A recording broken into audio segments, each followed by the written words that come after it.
Prends une balance de cuisine afin de peser la farine. Pour cette recette, il nous faut 320 g. Une fois la quantité voulue obtenue, mettre le tout dans un saladier et former un puits.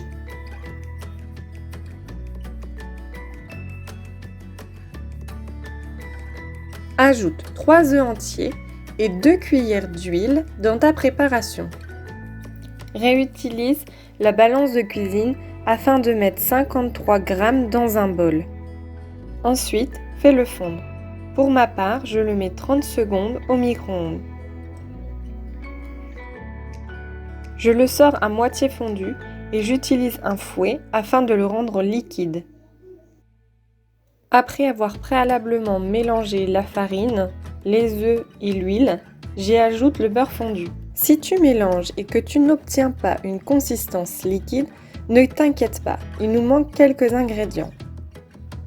Avec un bec doseur, prépare 650 ml de lait que tu verseras petit à petit dans la préparation. Comme tu peux le voir, la consistance change en y ajoutant le lait. Il est bien important de fouetter énergiquement.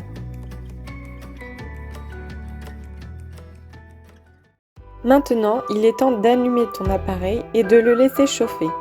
Pendant ce temps, prends un bol et ajoute-y une cuillère à café d'huile ou une cuillère à café de beurre. Ensuite, je graisse l'appareil à l'aide d'un pinceau. Je verse une louche de pâte et je l'étale le plus rapidement possible afin d'obtenir la crêpe la plus fine. Il est temps que je retourne ma crêpe. Si vous utilisez une poêle, vous pouvez vous amuser à la faire sauter. Chacun sa recette des crêpes et chacun ses habitudes régionales. On peut y ajouter de la fleur d'oranger, notamment dans le sud de la France, du beurre fondu, notamment en Bretagne, de la bière dans le nord de la France ou encore du rhum. Crêpes sucrées ou salées, il y en a pour tous les goûts. Pour ma part, je commence avec une crêpe salée en y ajoutant du gruyère que je râpe, du jambon, de la crème fraîche, du sel et du poivre. Très simpliste mais qui plaît beaucoup aux enfants.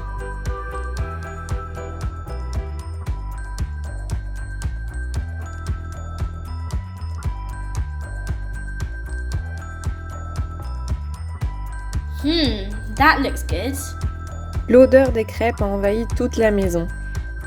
Ça sent vraiment très bon et les gourmands sont de retour.